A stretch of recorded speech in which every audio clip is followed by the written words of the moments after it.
안녕하세요. 저는 30대 남자입니다.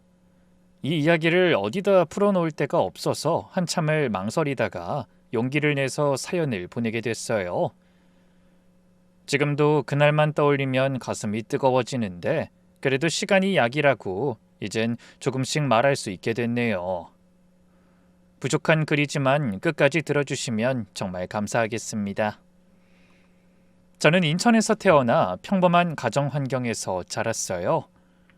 아버지가 작은 사업을 오래 하셨는데 덕분에 저희 가족은 별다른 부족함 없이 클 수 있었어요. 어머니는 살림을 도맡아 하시면서 저랑 2살 터울 여동생을 키우셨고요. 명절이나 주말이 되면 친척 어르신들이 다들 우리 집에 모여서 밥 한 끼 하고 가시는 게 자연스러운 분위기였죠. 저희 집은 늘 손님이 끊이지 않는 분위기였어요. 어머니는 매번 손님을 위한 음식을 마련하고 집을 꾸미는 게 부담스럽다 싶을 법도 한데 늘 웃으면서 음식을 내오셨고 아버지는 손님 한 명 한 명한테 다정하게 대하시는 분이었습니다. 그러고 보면 그냥 두 분 다 사람들과 어울리는 걸 좋아하셨던 것 같아요. 저도 어렸을 때부터 그런 분위기에 익숙해서인지 학창 시절 내내 어딜 가나 사람들이랑 잘 어울렸어요. 반장이니 동아리 회장이니 하는 자리는 거의 도맡아 했고 친구들 사이에서도 약속을 모으는 쪽은 늘 저였죠. 누가 힘들다고 하면 그냥 못 지나치는 성격이라 새벽에도 부르면 달려가곤 했고요. 사람 정에 약해서 누가 어렵다고 하면 일단 들어주고 보는 성격이라 주변에서 넌 너무 사람을 잘 믿어 라는 소리도 종종 들었죠. 그땐 그게 단점이라고 생각해 본 적이 없었어요. 군 제대 후엔 진로를 두고 한참 고민했어요. 그러다가 가족 여행으로 강원도에 갔다가 거기서 본 작은 펜션 한 곳이 마음에 콱 박혀버린 거예요. 대청마루처럼 생긴 툇마루가 있고 마당엔 작은 바비큐장도 있는 그런 곳이었는데요. 사장님이 손님들 바비큐 굽는 거 옆에서 도와주면서 같이 웃고 떠드는 모습을 보는데 저도 그런 일을 해보고 싶더라고요. 사람을 좋아하는 제 성격에도 잘 맞을 것 같았고요.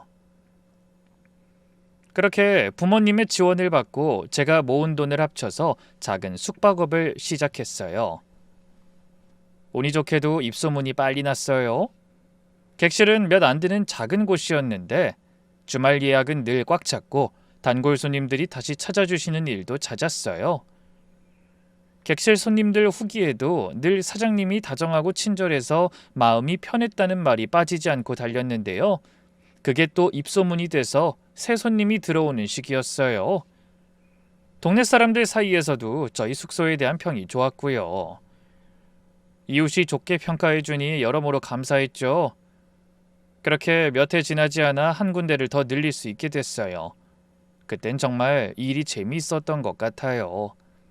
손님을 맞이하는 일도 좋았고 가끔은 제가 직접 픽업도 해드리는 것도 즐거웠어요. 그게 이 일의 멋이라고 생각했죠.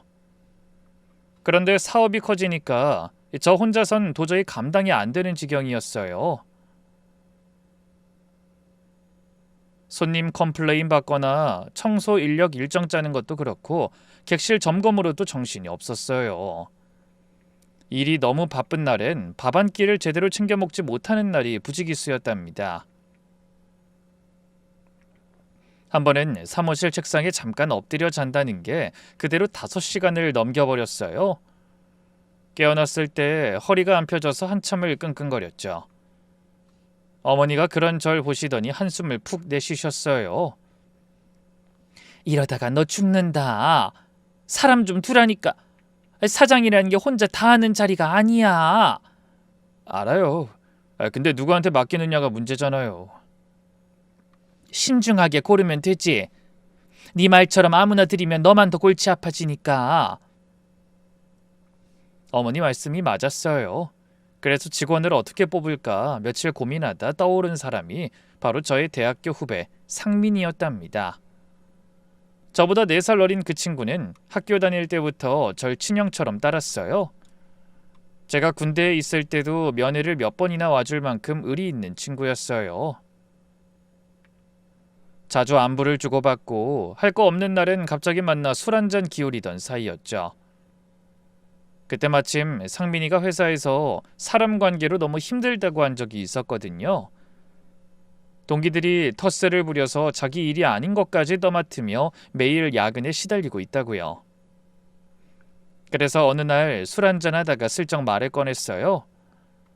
너 회사 그만두고 싶어 하잖아. 나랑 같이 일해보지 않을래? 형 무슨 소리예요. 형 일에 패 끼치면 안 돼요. 패는 무슨. 내가 너 의리 있는 거 알고 부르는 거야. 한번 진지하게 생각해봐. 상민이가 처음엔 손사래를 치며 사양하더니 며칠 뒤에 결국 받아들이더라고요. 그날 전화로 몇 번이나 고맙다며 말하던 목소리가 지금도 기억에 남아요. 그 친구가 맘 놓고 일할 수 있게 첫 달부터 제가 줄 수 있는 만큼의 월급을 최대로 챙겨줬어요. 처음 출근하던 날엔 옷 한 벌이랑 신발까지 사주면서 격려해줬고요. 일을 가르칠 때도 늘 이렇게 말했어요. 상민아, 나는 너 직원으로 안 본다. 같이 키워가자. 그 말에 상민이가 눈시울을 붉히면서 고마워하던 게 생각나네요. 그만큼 저는 그 친구를 진심으로 제 친동생처럼 여겼어요. 그렇게 열심히 사업을 키워나가던 중 제 인생을 바꾼 사람을 만나게 됐습니다. 바로 유정이었죠. 유정이를 알게 된 건 저희 숙소에 묵으러 왔던 손님으로서였어요. 유정이는 맨 처음 친구들이랑 2박 3일 일정으로 저희 숙소를 다녀갔어요. 그런데 체크아웃하고 며칠 지나서 객실 청소하던 저희 직원이 화장대 서랍에서 액세서리 파우치를 발견했다고 하더라고요. 안에는 반지랑 목걸이가 들어있었는데 누가 봐도 소중하게 다루는 물건이었답니다. 예약 정보 보고 직접 연락을 드렸는데 통화하면서 목소리가 어찌나 수줍고 조용하던지요. 저도 모르게 좀 더 다정하게 말하게 됐어요. 손님, 두고 가신 물건이 있어서요. 택배로 보내드릴까요? 죄송해요. 제가 정신이 없어서 그만. 보내주시면 감사하겠습니다. 전화 한 통이 끝일 줄 알았는데 그 뒤로 유정이가 숙소 후기 이벤트를 응모하면서 다시 한번 메시지가 닿게 됐어요. 그러면서 자연스럽게 연락이 이어졌고요. 그러다 그 사람이 먼저 운을 뗐어요. 사장님이 자꾸 생각나요. 한 번만 따로 뵐 수 있을까요? 며칠 고민하다가 약속을 잡았는데 직접 만나서 이야기를 나누고 나서야 그 사람이 메시지를 보낸 게 얼마나 큰 용기였는지 알겠더라고요. 자리에 앉아서 메뉴판도 제대로 못 보고 손가락만 만지작거리는데 이렇게 수줍음 많은 사람이 그런 메시지를 먼저 보냈단 말이야 싶어서 신기했답니다. 말 한마디 하기 전에 한 번씩 숨을 고르는 게 보일 정도였죠. 눈도 잘 못 마주치는데 살짝 웃을 때 이 눈이 반달처럼 휘는 게 참 예뻤어요. 사실 저는 그전 연애에서 적잖이 데인 게 있어서요. 한동안 누구한테도 마음을 주고 싶지 않았어요. 한번 크게 마음 줬다가 상대가 다른 사람을 만나고 있던 걸 뒤늦게 알게 된 일이 있었거든요. 그래서 처음엔 좀 거리를 뒀어요. 한 달에 한두 번 정도 차 한잔하는 걸로 그쳤죠. 그런데 유정이는 절 재촉하는 법이 없었어요. 어린이집 교사로 일하는 사람이라 그런지 마음 씀씀이가 따뜻했고 말 한마디 한마디에 거짓없는 진심이 묻어났습니다. 가끔 어린이집 아이들 이야기를 풀어놓을 때면 표정이 그렇게 환해질 수가 없었어요. 오늘 우리 반에 새로운 아이가 있는데요. 처음엔 한마디도 안 하더니 이젠 저한테 쪼르르 와서 김치를 안 먹어도 되냐고 묻더라고요. 이런 얘기하면서 해맑게 웃는데 그 모습을 보고 있자니 마음이 절로 풀어지는 거예요. 만나면 만날수록 이 사람은 참 소박하고 진실하구나 싶었습니다. 유정이는 데이트도 거창한 데보단 동네 분식집이나 한강 산책 같은 걸 좋아했어요. 일이 늦게 끝나는 날엔 도시락을 만들어 와서 사무실 앞에 두고 가는 사람이었어요. 한 번은 비 오는 날 우산 2개를 들고 사무실 앞에서 1시간을 기다린 적도 있었고요. 제가 미안해서 어쩔 줄 몰라 하니까 괜찮아요. 그냥 근처 왔다가 우산 드릴 겸 온 거예요. 하면서 정말로 우산만 두고 가더라고요. 그 모습을 보고 결국 마음을 열게 됐죠. 다른 여자들 같으면 진작에 답답하다고 떠났을 텐데 그 사람은 제가 마음 정리할 때까지 묵묵히 기다려줬어요. 그러니 제가 더 마음을 안 줄 수가 없었죠. 한 번은 제가 일이 너무 바빠서 약속을 깜빡한 적이 있었는데요. 2시간 넘게 카페에서 기다렸으면서도 화 한 번 안 내고 오빠 일이 우선이지 하면서 웃어주는데 그때 진짜 결혼해야겠다는 생각이 들기 시작했어요. 그렇게 사귄 지 2해쯤 됐을 때 무려 결혼을 해야겠다는 확신이 들었어요. 유정이는 가정적이고 의리도 있는 사람이라 평생 같이 살 사람이라는 확신이 들었거든요. 그래서 어느 저녁 진지하게 결혼 이야기를 꺼냈는데 유정이가 한참을 망설이더니 이렇게 말하더라고요. 조금만 더 시간을 줄 수 있어? 왜? 내가 뭐 부족한 거 있어? 아니면 마음에 걸리는 게 있다거나. 아니 그게 아니라 나는 가장 좋은 타이밍에 결혼을 하고 싶어. 지금은 나한테 좀 이른 것 같아. 좋은 타이밍이라는 게 언제일 것 같은데? 언제까지 기다리면 되는 거야? 그건 나도 모르겠어. 미안해 오빠. 그 말을 듣고 머리가 복잡해졌어요. 거절은 아닌데 거절 같기도 하고 기다리라는데 얼마를 기다려야 하는지도 모르겠고요. 이제 저희도 결혼 정년기가 됐고 결혼을 전제로 하지 않는다면 계속 이렇게 연애를 해도 되는 건지 모르겠더라고요. 제가 유정이에게 결혼에 대한 확신을 주지 못하는 사람이라면 괜히 붙잡고 있는 게 아닐까 싶기도 하고요. 그렇게 며칠을 끙끙대다가 결국 상민이한테 털어놨습니다. 제 이야기를 들은 상민이는 이렇게 대답했어요. 형, 솔직히 맘 같아선 헤어지라고 하고 싶어요. 결혼하자는데 미루는 거 보면 분명 다른 생각 있는 것 같은데. 그런가? 형은 진심으로 결혼을 원하는데 상대방이 미루면 그만큼 형 마음만 다치잖아요. 근데 제가 그분을 본 적이 없으니까 화가 나는 건 아니고요. 한번 만나보고 진짜 어떤 사람인지 판단해 드릴게요. 사람 보는 눈은 형보다 제가 나으니까. 그래서 저랑 상민이, 유정이랑 유정이 친구 이렇게 넷이 같이 저녁을 먹게 됐어요. 자리가 어찌나 화기애애한지 수줍음 많은 유정이도 잘 웃어주고 그랬답니다. 유정이 친구는 성격이 활달해서 분위기를 잘 풀어줬고 상민이도 평소 말을 잘하는 친구라 시정일관 웃음이 끊이지 않았어요. 그렇게 자리가 끝나고 상민이가 절 따로 부르더니 진지한 얼굴로 말하더라고요. 형, 유정이 누나는 진짜 보기 드문 사람이에요. 말 한마디 한마디에 거짓이 없고 형 보는 눈빛이 분명히 달라요. 분명 형한테 진심이에요. 무슨 수를 써서라도 잡아야 해요. 그 말에 힘을 얻어서 그날 이후로 더 정성을 쏟았습니다. 그 뒤로도 넷이 종종 같이 만나서 밥도 먹고 영화도 보고 그랬죠. 유정이 친구도 상민이를 편하게 대해줘서 분위기가 늘 좋았고요. 한 번은 다 같이 강원도 쪽으로 1박 2일 여행을 다녀온 적도 있었답니다. 바닷가에서 같이 사진 찍고 회 떠다 먹고 밤엔 펜션 마당에서 불멍하면서 술 한잔 하고요. 그 시간들이 참 좋은 추억으로 남아 있었어요. 그렇게 생각하고 또 생각한 끝에 유정이한테 다시 한번 진심을 담아서 말했답니다. 네가 두려워하는 게 뭔지 다 모르지만 내가 옆에서 풀어볼게. 혼자 결정하지 말고 우리 같이 고민하자. 오빠는 내가 왜 그렇게 망설이는지 진짜 안 궁금해? 궁금하지. 근데 네가 말하기 전엔 안 캐물을 거야. 네가 편할 때 말해. 그 말에 유정이 눈에 잠깐 눈물이 고이는 게 보였는데요. 어떤 마음인지 궁금했지만 더는 묻지 않았어요. 뭐 사람마다 마음의 짐이 다르니까 풀고 싶을 때 풀어놓겠지 싶었거든요. 결혼이 두려운 이유가 있다면 다 들을 테니 천천히 풀어보자. 좋은 타이밍이라는 건 둘이 같이 만들어가는 거 아니냐. 그렇게 진심으로 말하니까 결국 유정이도 마음을 돌리더라고요. 제 마음을 받아준 게 너무 고마워서 눈물까지 흘렸었네요. 주책맞게.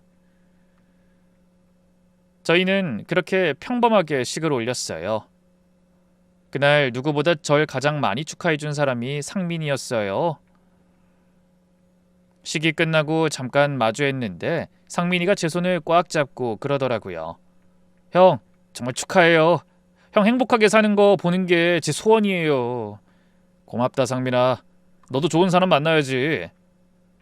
제 걱정은 마세요. 형이 잘 살면 전 그거로 다 됐어요. 결혼 생활이 시작되니까 유정이가 연애 시절에 했던 말이랑 조금씩 다른 부분들이 보이긴 했어요.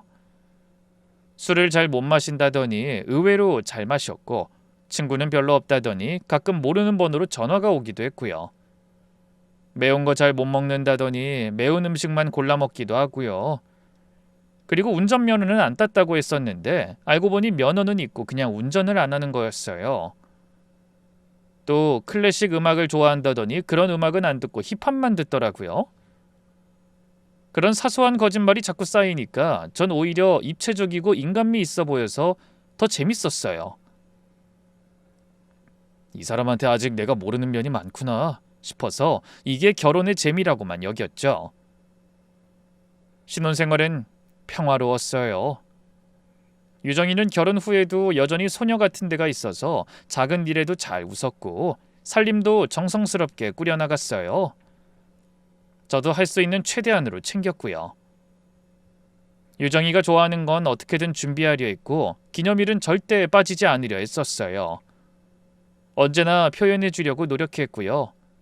그 시기엔 난 정말 운이 좋은 사람이다. 이 말을 입에 달고 살았던 것 같아요. 시댁 식구들이랑 만나는 자리에서도 유정이는 언제나 살갑게 굴어줬어요. 저희 부모님 옆에 딱 붙어 앉아서 가만히 미소 짓는 유정이가 그렇게 예뻐 보일 수가 없었어요.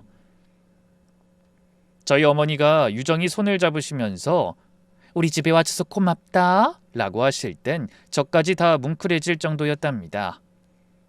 시댁 식구들이며 제 친구들까지 집들이도 여러 번 했고 그때마다 한바탕 떠들썩하게 놀았는데요. 유정이는 매번 새벽부터 일어나서 갈비찜이며 잡채며 하루 종일 음식을 해주었어요. 그럼 다들 어머 유정씨 솜씨가 보통이 아니네 하고 칭찬을 늘어놨고요. 특히 저희 어머니가 어쩜 이리 손이 야무지니? 라고 하시면서 흐뭇해하시는데 그 모습을 보면서 정말 결혼하길 잘했구나 싶었답니다. 그날 밤 손님들 다 보내고서 유정이에게 정말 고맙다고 말했거든요. 그러자 유정이가 웃으면서 제 손을 꼭 잡아줬는데 그 따뜻한 손길이 지금도 생생합니다. 그런데 결혼하고 얼마 지나지 않아서 상민이한테 안 좋은 일이 한꺼번에 겹쳤어요. 어머님이 큰 수술을 받게 됐는데 병원비가 만만치 않더라고요. 게다가 살던 집 건물주가 갑자기 집을 비워달라고 해서 갑자기 집을 새로 구해야 하는 상황에 놓였어요. 완전히 엎친 데 덮친 격이었죠. 상민이는 평소 자기 일은 쉽게 말하지 않는 친구라 저한테도 한참을 말 안 하고 혼자 끙끙댔어요. 어느 날 가게에서 마주쳤을 때 얼굴이 반쪽이 돼 있는 걸 보고 제가 먼저 캐물었어요. 너 얼굴이 왜 이래? 무슨 일 있어? 아니에요 형. 별거 아니에요. 별거 아닌 사람 얼굴이 이래? 솔직히 말해봐. 결국 한참 만에 상민이의 사정을 다 듣고 저는 그 자리에서 병원비를 보태주기로 했어요. 며칠 후에는 상민이가 당장 들어가서 지낼 만한 새 집을 알아봤고요. 저희 집에서 차로 10분 거리에 있는 작은 빌라를 직접 계약해서 거기 들어가 살라고 했습니다. 형, 차용증이라도 쓰게 해주세요. 안 그럼 제가 마음이 너무 무거워서 못 살아요. 형 동생끼리 무슨 차용증이야. 아니에요 형. 차용증 안 쓰면 저 이 돈 못 받아요. 제발요. 상민이가 미안해서 어쩔 줄 몰라 하면서 사정하길래 마지못해 도장을 찍었어요. 며칠을 울먹이더니 그 친구가 그러더라고요. 형, 진짜 이 은혜 평생 갚을게요. 형이 부르면 새벽에도 달려갈 거예요. 괜찮아.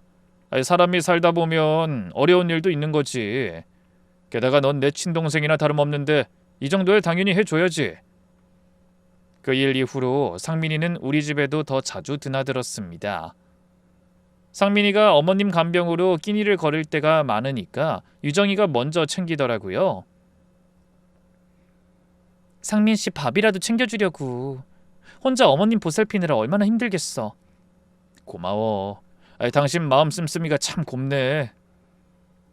일 끝나고 같이 저희 집에서 저녁을 먹는 날도 늘었어요. 명절이나 휴일엔 어른들 뵙고 와서 저희 부부랑 상민이까지 셋이서 다시 모여 술 한잔하는 일도 잦아졌고요. 상민이가 어머님 약값 뗀다고 부업을 시작했다는 말을 들었을 땐 제가 일부러 거래처 일을 좀 더 돌려주기도 했답니다. 가끔 상민이가 우리 집 거실 소파에 앉아서 어머님 안부 전화를 받는 모습을 보면 짠하기도 했어요. 통화 끝나면 유정이가 상민이의 어깨를 다독여 주는데 그 광경이 참 따뜻해 보였어요. 내 사람들이 다 한 가족 같다는 생각에 마음이 흐뭇했죠. 한 번은 상민이 어머님이 입원하신 병원에 셋이서 같이 병문안을 다녀온 적도 있었어요. 유정이가 직접 죽을 끓여서 담아갔는데요. 어머님이 그 죽을 드시면서 상민이한테 이런 친구들이 있었는지 몰랐네. 고맙다 고마워 하시면서 유정이 손을 꼭 잡으시는데 전 그저 뿌듯하기만 했어요. 그날 저녁에 셋이서 동네 횟집에서 술 한잔하는데 상민이가 잔을 들면서 그러더라고요. 형, 누나, 전 진짜 두 분 평생 지키면서 살 거예요. 진심으로요. 두 분 같은 사람들이 이 세상에 어디 있나 싶어요. 그날 그 말이 어찌나 든든하게 들리던지요. 술잔을 부딪히면서 셋이 같이 깔깔 웃었던 그 밤이 지금도 가끔 떠오릅니다. 그렇게 결혼하고 2년쯤 지난 어느 해 유정이한테 큰일이 하나 생겼어요. 가르치던 아이 학부모랑 오해가 생겨서 한참을 곤란한 일을 겪은 건데요. 결국 일을 그만두는 쪽으로 정리가 되면서 유정이는 한동안 무너져 있었습니다. 본인 잘못이 아닌데도 윗선에서 일을 키우기 싫어서 유정이한테 정리 요청을 했던 거라 마음의 상처가 더 컸어요. 평소엔 그렇게 잘 웃던 사람이 종일 멍하니 앉아만 있고 밥도 잘 안 먹고 잠도 설치고요. 거실 소파에 누워 텔레비전을 틀어놓은 채 멍하니 있는 모습을 보면 가슴이 미어졌어요. 어떻게든 다시 웃는 얼굴을 보고 싶어서 저도 일을 줄이고 집에 일찍 들어가는 날을 늘렸어요. 주말마다 짧은 여행을 가려고 했어요. 바다도 가고 일부러 드라이브도 가고요. 기념일 아니어도 가끔씩 꽃다발을 사들고 가기도 하고 유정이가 좋아하는 영화도 보러 가고요. 여보, 오늘은 일찍 들어가게. 저녁에 같이 영화 보자. 오빠 일도 바쁜데 뭘 자꾸 그래. 바빠도 당신이 우선이지. 우린 부부잖아. 그래도 일이 너무 바쁠 땐 어쩔 수가 없더라고요. 한 달 내내 거래처 미팅이며 업체 점검이 줄줄이 잡힌 날들은 진짜 집에 들어가는 게 잠깐 씻고 나오는 정도밖에 안 됐어요. 그럴 땐 상민이한테 전화해서 부탁했죠. 상민아, 유정이가 너무 지쳐있는데 내가 도저히 짬이 안 나서 일찍 못 들어갈 것 같거든. 가끔 들러서 같이 밥이라도 먹어줘라. 형 걱정 마세요. 제가 누나 잘 챙겨드릴게요. 고맙다. 너밖에 부탁할 사람이 없네. 유정이 친구한테도 따로 연락해서 부탁하기도 했고요. 유정이가 너 만나는 날만 좀 웃으니까 부탁할게. 가끔 만나서 바람 좀 쐬어줘. 식사값은 내가 보낼게. 그러면서도 마음 한구석엔 결국 내가 옆에 있어야 하는데 싶은 미안함이 늘 따라다녔어요. 그 미안함을 일로라도 갚으려고 밖에 나와 있는 동안은 미친 듯이 몰두했어요. 그 시기엔 잠을 4시간 자면 많이 자는 편이었던 것 같아요. 일이 끝나고 새벽에 들어와서 잠든 유정이 옆에 살며시 누우면 그 사람이 잠결에 제 손을 꼭 잡아주는 날이 가끔 있었거든요. 그 손길에 또 하루를 보낼 힘을 얻고 그랬네요. 그 사건이 있는 뒤로 유정이는 조금씩 달라졌어요. 집에 가만히 있는 걸 답답해해서 자꾸 밖으로 도는 일이 잦아졌고요. 어떤 날은 새벽에 갑자기 겉옷만 들고 휙 나가버리는 날도 있었습니다. 여보, 어디가? 답답해서 그냥 한 바퀴 돌고 있게. 이 시간에? 나랑 같이 갈까?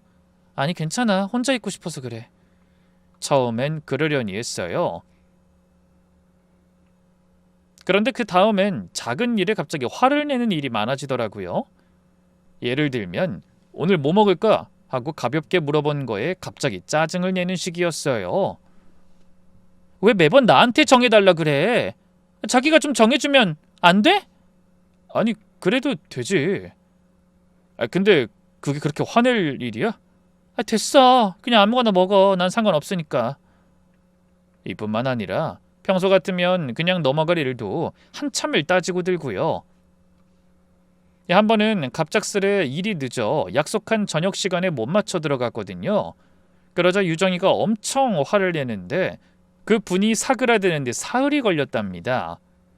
그러다 보니 사소한 다툼이 잦아졌고 다투고 나면 또 한참을 우울해했어요. 이상한 건 유정이의 행동 패턴이었어요. 어떤 날은 아침부터 화장도 안 하고 잠옷 차림으로 종일 거실에만 있다가 또 어떤 날은 멀쩡하게 옷을 갖춰 입고 연락도 없이 나갔다 와서는 또 다음 날은 방에서 안 나오고요. 하루 종일 통화만 할 때도 있었어요. 처음엔 마트만 다녀와도 숨이 막힌다더니 어느 날부턴 답답해서 견딜 수 없다며 밖으로만 도는 거예요. 어떤 날은 한밤중에 갑자기 화를 내며 베란다 창문을 활짝 열어놓고 한참을 거기 서 있기도 했답니다. 전 그게 그동안 쌓인 스트레스가 한꺼번에 터져나오는 거라 생각했어요. 마음의 병이라는 게 이 한순간에 낫는 게 아니라는 걸 아니까 더 조심스럽게 굴었고요.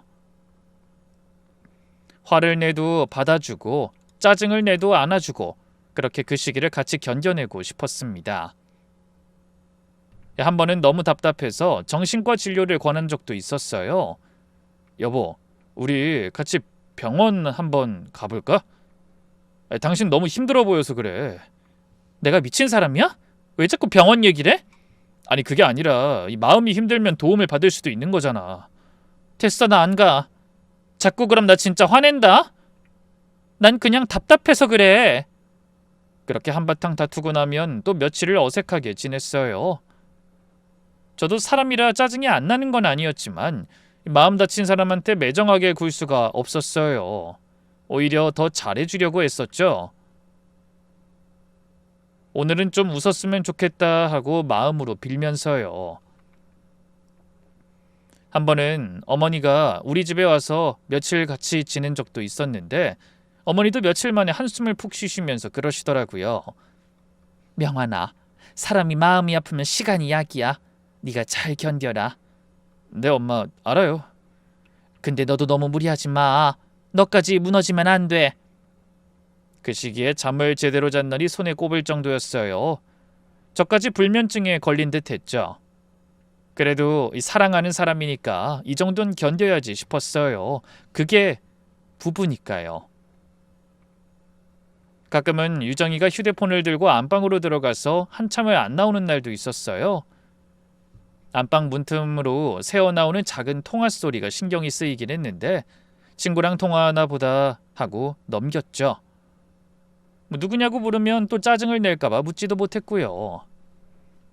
어떤 날은 갑자기 옷을 차려입고 나가서 저녁 늦게나 들어왔는데 어디 갔다 왔냐고 물으면 친구랑 차 한잔하고 왔어 하고 짧게 답하고 방으로 들어가는 시기였어요. 그게 한두 번이 아니었는데도 전 그저 사람 만나면서 좀 풀어지는구나 싶어서 다행이라고만 생각했습니다. 마음이 좀 풀어진다는 게 어디예요. 그렇게라도 저는 유정이의 웃는 얼굴을 다시 보고 싶은 마음이 더 컸으니까요. 마치 제 노력을 알아준 듯 시간이 흐르니까 유정이도 조금씩 본래의 모습을 되찾는 듯 보였어요.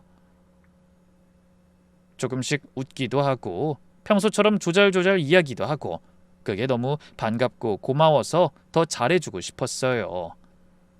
그래서 결혼 전부터 언젠가 운전 한번 배워보고 싶다던 유정이의 말이 생각나서 큰맘 먹고 차도 한 대 뽑아줬어요. 그 차키를 받아들고 표정이 환해지던 유정이의 모습이 기억나네요. 며칠 동안은 운전 연습한다고 동네 한 바퀴씩 돌고 들어와서는 오늘은 큰 길까지 나갔다 왔어 하면서 자랑하듯 이야기를 풀어놓는 게 영락없는 어린아이 같았어요. 그 일 말고도 어쩔 땐 친구랑 같이 여행 다녀오라고 여행비를 챙겨주기도 했고요. 처음엔 미안해하더니 여행을 다녀오면 한층 밝아져서 돌아오더라고요. 친구 만나니까 진짜 숨통이 트이는 것 같아. 정말 고마워, 오빠. 그 뒤로는 더욱더 표정도 환해지고 잠도 제대로 자기 시작했어요. 오히려 예전보다 더 살갑게 굴었던 것 같아요.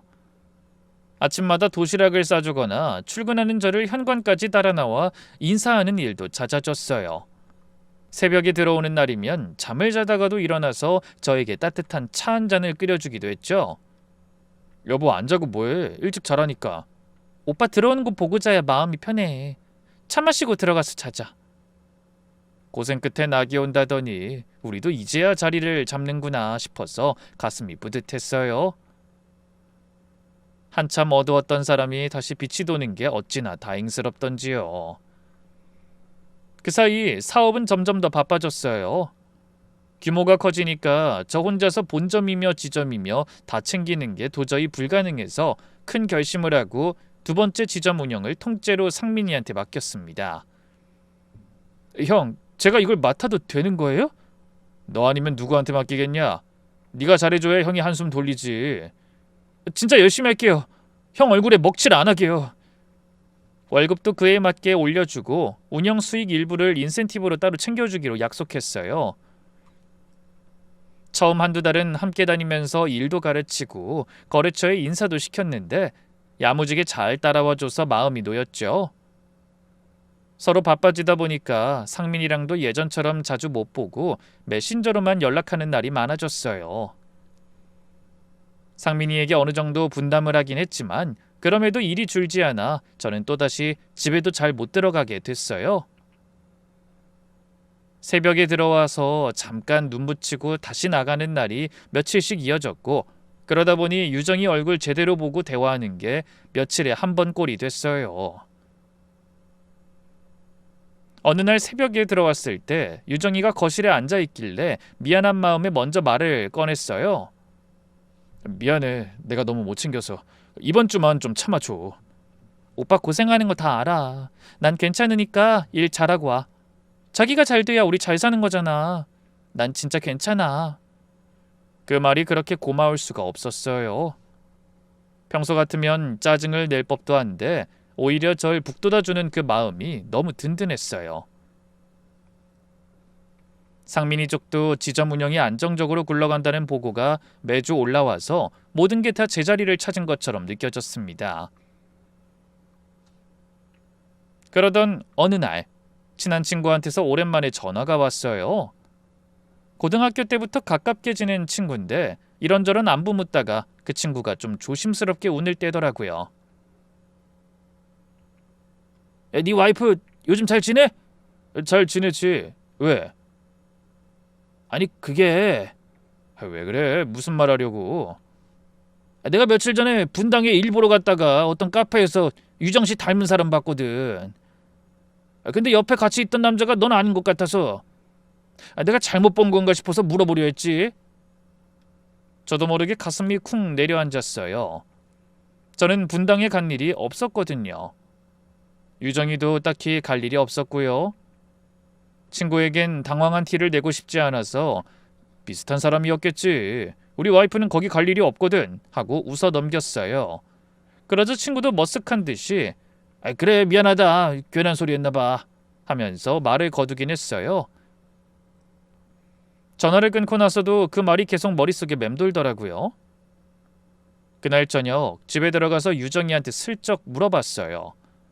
여보, 요즘 분당 갈 일이 있었어? 아니, 그건 왜? 내가 어디 가는지 그렇게 일일이 확인하고 싶어?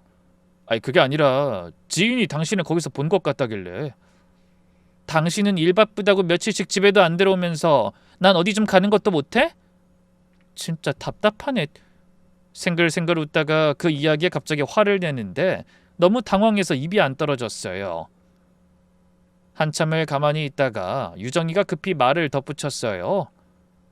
거기 산부인과 검진 받으러 가끔 가. 친구가 좋다고 추천해줘서. 그런 얘긴 자기한테 굳이 안 한 것뿐이야. 듣고 보니 말은 되는데 뭔가 명치 한쪽이 답답하게 가라앉는 느낌이 며칠씩 이어졌어요. 화를 내는 것도 이상했고 검진을 받으러 가는 사람 옆에 남자랑 같이 있었다는 것도 뭔가 어긋났고요.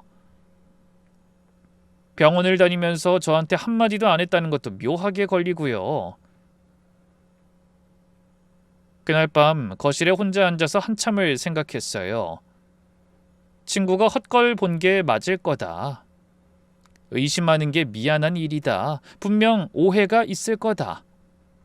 그렇게 마음을 다잡으려 했는데 자꾸 명치가 답답해지는 거예요. 맘 같아선 친구한테 다시 전화해서 그때 정말 유정이 본 거 맞아? 하고 묻고 싶었지만 그 순간 그게 무슨 의미가 있나 싶기도 했고요. 그러다 며칠 지나서 친구가 먼저 다시 전화를 했어요. 본인도 신경이 쓰여서 마음이 영 안 좋았다고요. 명언아, 내가 그래서 다시 곰곰이 생각해봤는데 그 카페에서 같이 있던 남자가 좀 어려 보이긴 했어. 키도 너보다 좀 작고. 그리고 아무래도 유정씨가 아니었던 것 같아. 괜한 소리 했나 싶어서 미안하네. 전화 끊고 나서 한참을 멍하니 앉아 있었어요. 키가 좀 작고 어려 보이는 남자라는 친구의 말이 머릿속이 떠나질 않았습니다. 당시 저는 그저 의심하기 싫은 마음이 더 커서 내가 너무 일에 치여서 예민해졌나 보다 하고 그 얘기를 그냥 묻어버렸어요. 그 뒤로 유정이가 외출하고 들어올 때마다 어디 갔다 왔는지 묻고 싶은 마음이 굴뚝 같긴 했는데 또 화를 낼까봐 아니면 우리의 관계가 나빠질까봐 차마 입을 못 대지 못하는 날들이 이어졌죠. 그 일이 있고 얼마 지나지 않아서 어느 날 유정이가 미국에 다녀와도 되겠냐고 저에게 물었어요.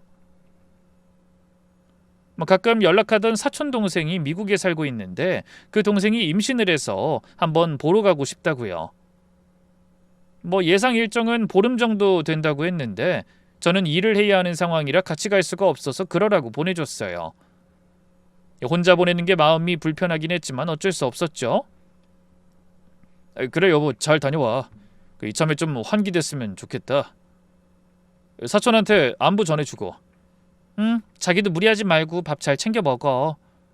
그런데 유정이가 출국하고 나서부터 마음이 영 이상했어요. 그렇게 먼 곳까지 갔는데 한참 연락이 없다가 며칠 만에 도착해서 잘 쉬고 있어라는 메시지 한 줄만 달랑 보냈어요. 그 뒤로도 제가 가끔 영상통화를 걸면 동생네 집이라 화면 켜기 좀 그래 라는 답장만 받았어요. 시차가 안 맞아 통화가 어렵다는 건 알지만 어느 때보다 유독 연락이 뜸했고 어딘가 한 박자씩 어긋난 느낌이었죠. 여보, 잘 지내고 있어? 잘 있어. 근데 자기야, 나 지금 좀 바빠. 이따 다시 걸게. 이런 식으로 짧게 통화를 끊어버리곤 했고요. 그 사이 가슴 안쪽에서 이상한 불길함이 자꾸 자라더라고요. 사진 같은 걸 보내준 적도 없었어요. 사촌이랑 같이 찍은 사진 한 장만 보내달라고 해도 정신없어서 못 찍었어. 다음에 하면서 넘어가고요. 아마 말 안 하면 미국에 간 줄도 몰랐을 정도였죠.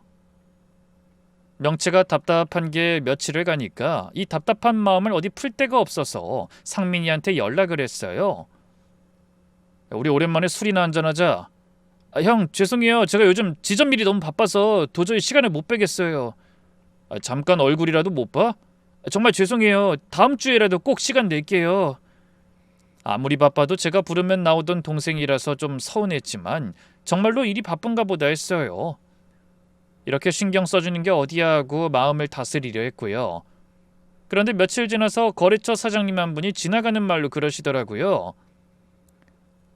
사장님 동생분 요즘 어디 가셨나 봐요. 사무실에 며칠째 안 보이던데. 네? 그럴 리가요. 저한테 아무 말 없었는데. 아니에요. 제가 지나가다가 봤어요. 지점은 다른 직원분 혼자 보던데요. 출장 가신 건가요? 그 말을 듣고 너무 놀라서 멈춰 서 있었어요. 일이 바쁘다 했는데 출장이라니 이게 무슨 소린가 싶어서요. 그러다 유정이가 돌아오는 날이 됐어요. 제가 데리러 간다고 하면 평소엔 피곤할 텐데 굳이 오지 마라며 말리던 사람이라 이번엔 일부러 말 안 하고 새벽부터 공항으로 나갔어요. 유정이를 마중 나가고 싶은 마음도 있었고 한편으론 이상한 예감이 자꾸 들어서 그냥 한번 확인하고 싶기도 했어요. 그렇게 공항에 도착해서 유정이를 기다렸어요. 시간이 되자 입국장 문이 열리고 캐리어를 끌고 나오는 유정이가 보였습니다. 그런데 그 옆에 남자가 있었어요. 그 모습을 보자마자 전 기둥 뒤로 숨었어요. 떨리는 마음으로 다시 봐보니 옆에 있던 남자가 유정이의 카트를 같이 밀고 있는 거예요. 그 남자는 모자를 깊게 눌러쓰고 있었고 그 모습을 본 저는 서둘러 숨었어요.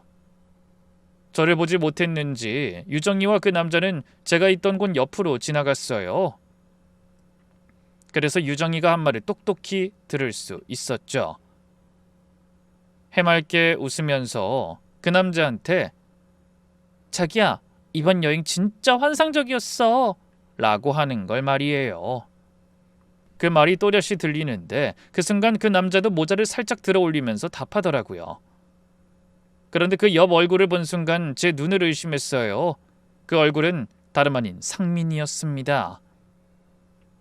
너무 놀라고 배신감이 들어 그 자리에서 당장 달려가 멱살을 잡고 싶었지만 그 짧은 순간에 제일 먼저 든 생각은 지금은 때가 아니다 라는 거였어요. 그래서 떨리는 손으로 휴대폰을 꺼내서 두 사람이 카트를 같이 밀고 택시 승강장까지 걸어가는 모습을 영상으로 다 담았죠. 두 사람이 택시 잡는 동선을 따라가면서 사진도 여러 장 찍었고요.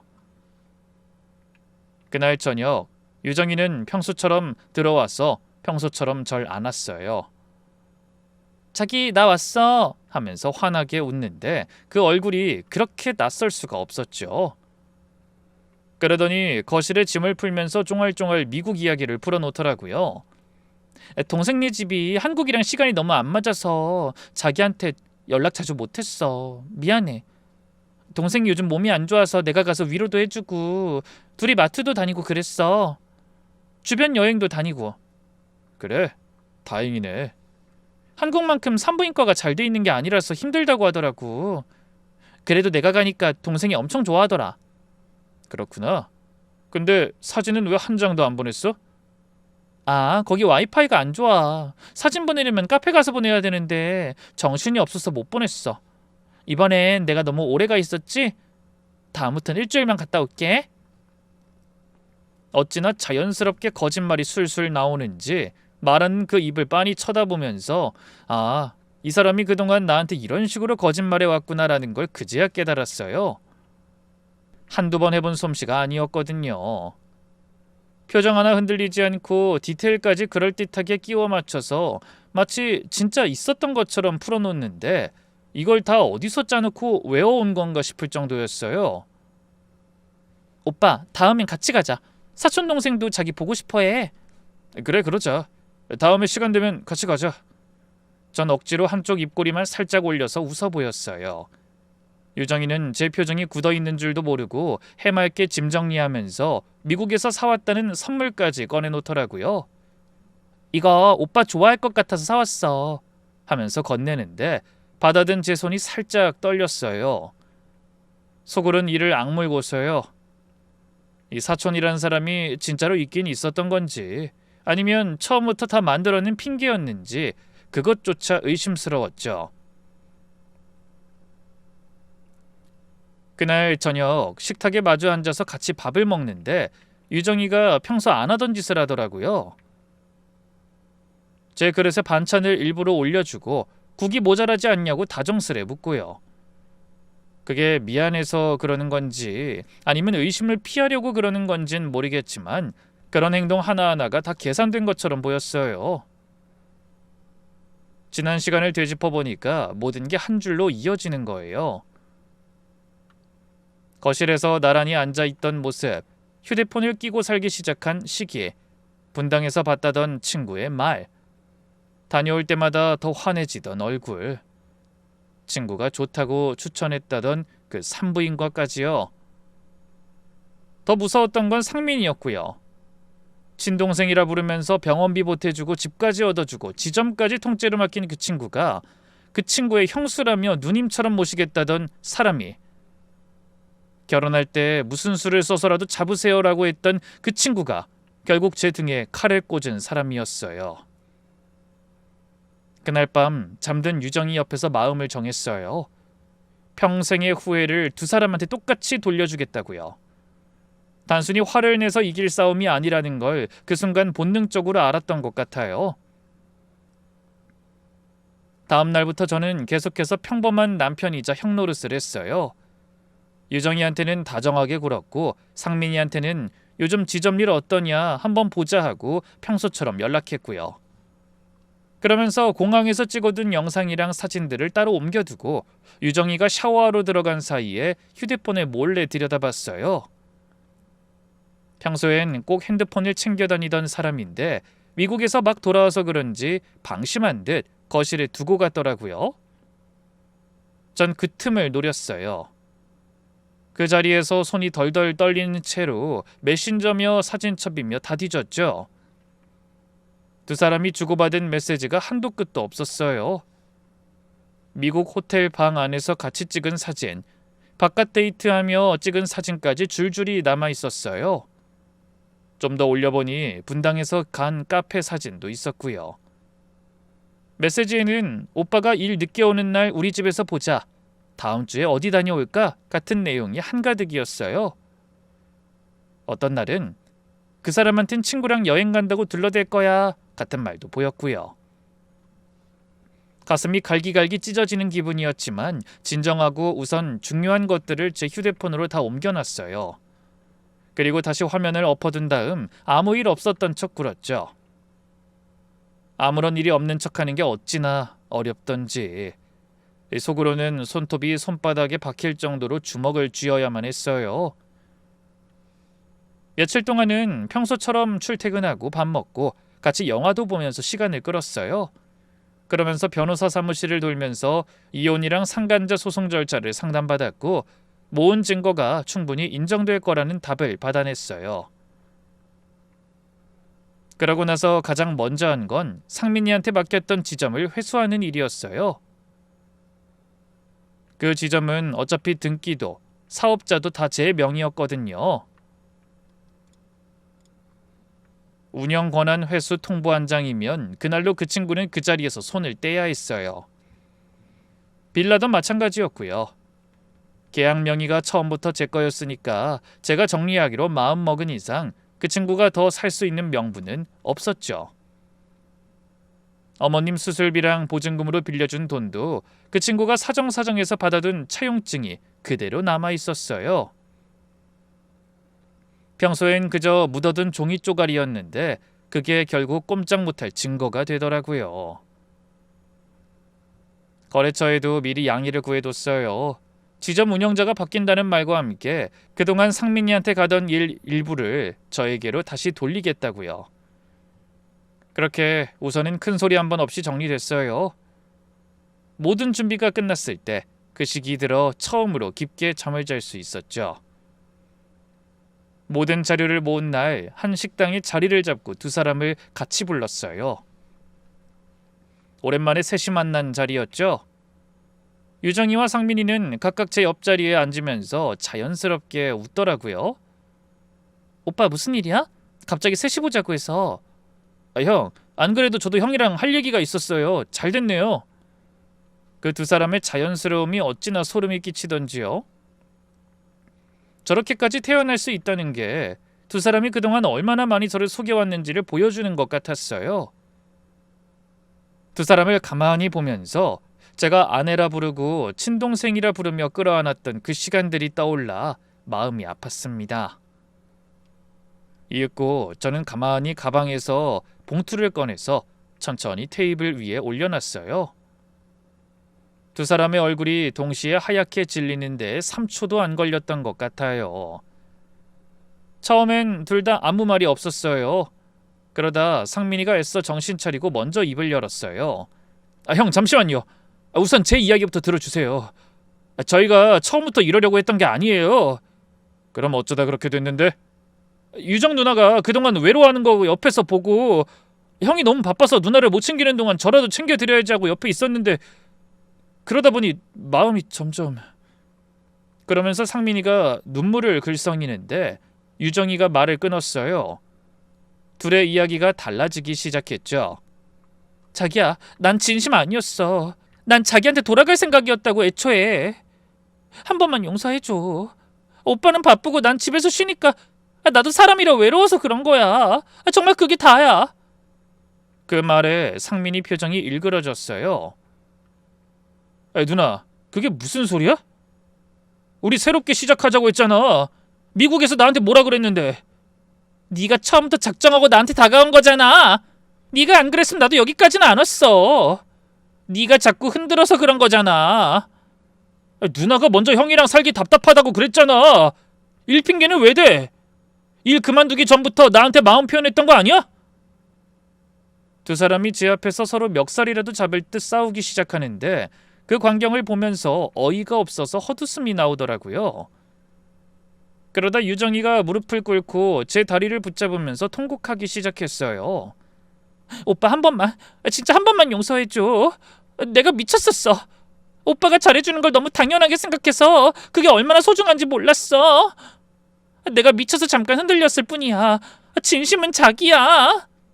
상민이도 옆에서 무너지듯 소리를 질렀어요. 형, 저 욕하셔도 돼요. 근데 누난 진짜 절 사랑했어요. 누나가 형 옆에서 사는 게 너무 힘들다고 했어요. 우린 진짜였다고요. 너희들이 진짜였다고? 그 모습을 끝까지 다 본 다음에 처음으로 천천히 입을 열었어요. 그래, 둘 다 마음껏 울어. 대신 내가 지금부터 하는 말 똑똑히 들어. 상민아, 너 살고 있는 그 빌라 내 명의인 건 알지? 다음 주까지 비워. 그리고 네가 운영하던 지점, 등기도 사업자도 오늘부로 운영 권한 회수했다. 내일 아침에 출근하면 들어가지도 못할 거야. 형, 제발. 여기서 끝나지 않지. 네 어머니 수술비 차용증 그대로 남아있거든. 변호사 통해서 한 푼도 안 빠지고 다 받아낼 거야. 거기에 상간 위자료까지 별도로 청구할 거고. 너 이쪽에 다신 발붙일 생각도 하지 마. 내가 그렇게 두지 않을 거니까. 제 말에 상민이가 그 자리에서 무너지는데 그 모습은 보지도 않고 유정이한테로 고개를 돌렸어요. 당신은 변호사 통해서 봐. 내일 아침에 이혼 소장이랑 상간자 소송 자료 전부 도착할 거야. 위자료, 재산 분할 다 준비해놨으니까 각오하는 게 좋을 거야. 오빠, 진짜 한 번만 용서해줘. 우리 집은 내일까지 짐 빼. 오늘 당장 다 내다 버리고 싶지만 그간의 정을 봐서 하루는 주는 거야. 그리고 둘은 더 만나든 말든 알아서 하고. 진짜 사랑일진 모르겠지만. 봉투 그대로 두고 자리에서 일어났어요. 두 사람이 등 뒤에서 울고불고 매달리는 소리가 들렸지만 한 번도 뒤돌아보지 않았어요. 이혼 소송이랑 상간자 소송은 동시에 들어갔어요. 증거가 워낙 명확해서 유정이 쪽 변호사도 길게 끌지 못했고 위자료랑 재산 분할은 제 쪽에 유리하게 정리됐고요. 상민이한테는 상간 위자료가 별도로 청구됐는데 그 금액은 상민이가 지점에서 받던 그간의 월급과 인센티브 다 합쳐도 모자랄 정도였어요. 거기에 그간 빌려줬던 어머님 수술비 등 차용증으로 남겨둔 돈까지 정식으로 청구했고 그동안 살던 제 빌라에서도 나와야 했어요. 지점 운영권도 당연히 다 잃었고요. 업계 사람들 그리고 대학 동문들 사이에서는 친한 형의 와이프랑 바람난 인간으로 한동안 회자됐어요. 거래처 사장님들이 알아서 그 친구 일을 안 받아줄 테니 이쪽 일은 다신 못하겠죠. 법정에 마지막으로 갔을 때 두 사람을 봤어요. 유정이는 변호사 옆에 앉아서 고개를 푹 숙이고 있었고 바깥에서 본 상민이는 한참 야윈 얼굴로 멍하니 하늘만 보고 있었어요. 그 두 사람이 한때 제가 가장 사랑했던 사람들이라는 게 믿기지 않을 만큼 아무런 감정이 안 들더라고요. 그러다 상민이가 잠깐 절 봤어요. 입을 달싹거리는 게 눈에 띄었는데 무슨 말을 하려는 건지 알 수 있을 것 같았지만 그냥 모른 척 시선을 거뒀어요. 그 친구가 무슨 사과를 하든 받을 마음이 없었거든요. 유정이와도 마주했는데 그 눈빛에 담긴 게 후회인지 미련인지 잘 모르겠더라고요. 어쩌면 둘 다였을 수도 있고요. 그 어느 쪽이든 이젠 제가 알 바 아니었어요.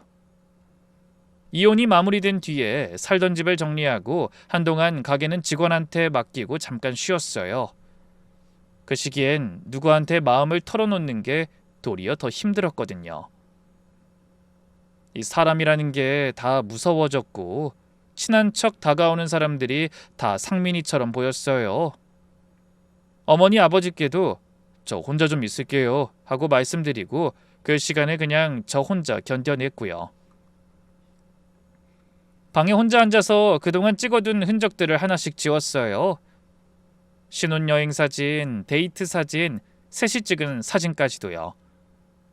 한 장 한 장 지울 때마다 마음이 잘려나가는 기분이었지만 꼭 끝내야 하는 일이었죠. 그때 누군가의 위로보다 저 자신을 먼저 일으키는 게 우선이었어요. 그래서 혼자 새벽에 일어나 동네를 한 바퀴 걷는 일이 늘었어요. 걷다 보면 머릿속이 조금씩 비워지는 게 느껴지더라고요. 1년쯤 지나서 다시 사업에 본격적으로 손을 댔어요. 새 매니저를 들여서 정상화시켰고 사업은 예전보다 더 단단해졌어요. 단, 새 직원을 뽑을 때는 예전처럼 정으로 사람 들이지 않고 검증할 수 있는 데까지 확인하고 들이게 됐어요. 한번 대인 사람은 아무래도 신중해질 수밖에 없으니까요. 들리는 얘기로는 상민은 지방으로 내려가 다른 일을 하면서 산다고 하더라고요. 어머님 수술비나 위자료를 갚느라 한참 고생했다는 말도 들렸고요. 한 번은 지인을 통해서 저한테 마지막으로 한 번만 사과하고 싶다는 말이 전해져 왔는데 그냥 무시했어요. 이제 와서 사과로 풀릴 일이 아니었으니까요. 상민이는 끝까지 유정이와 진짜 사랑이라고 이야기했었는데 아무래도 두 사람은 그날 식당에서 멱살 잡고 싸운 그 자리에서 이미 끝나버린 것 같았어요. 그러니 다시 저를 붙잡으려 하는 거였겠죠. 유정이는 아직까지 저에게 종종 연락을 해요. 모르는 번호로 전화가 오기도 하고 친구들 핸드폰을 통해서 한 번만 보자, 할 말이 있다 라는 말을 전해오기도 하고요. 그러다 어떤 날은 내가 진짜 잘못했어, 한 번만 만나줘 라고 길게 메시지를 보내올 때도 있는데 그럴 때마다 곧바로 끊어버려요. 한 번 끊어낸 인연을 다시 잇는 건 미련한 짓이라는 걸 이젠 아니까요. 이젠 정말로 유정이에 대한 모든 사랑, 미련, 죄책감 등의 감정을 정리한 것 같아요. 물론 가끔 흔들릴 때도 있긴 했어요. 함께한 시간이 있는데 어떻게 마음이 한 번에 무자르듯 잘리겠어요. 그래도 그때마다 둘이 함께 있던 그 장면이 떠오르고 제게 거짓말을 쫑알쫑알 풀어놓던 그 얼굴이 떠올라서 흔들렸던 마음이 또 단단해지더라고요. 요즘은 사람에 대한 믿음을 다시 천천히 쌓아가는 중이에요. 한 번에 마음을 다 주는 게 아니라 천천히 보고 시간을 두고 그 사람이 진짜 어떤 사람인지 충분히 확인하면서요. 그게 제가 그 시간을 견디고 얻은 단 하나의 위로 같아요. 지금까지 저의 이야기를 들어주셔서 감사합니다.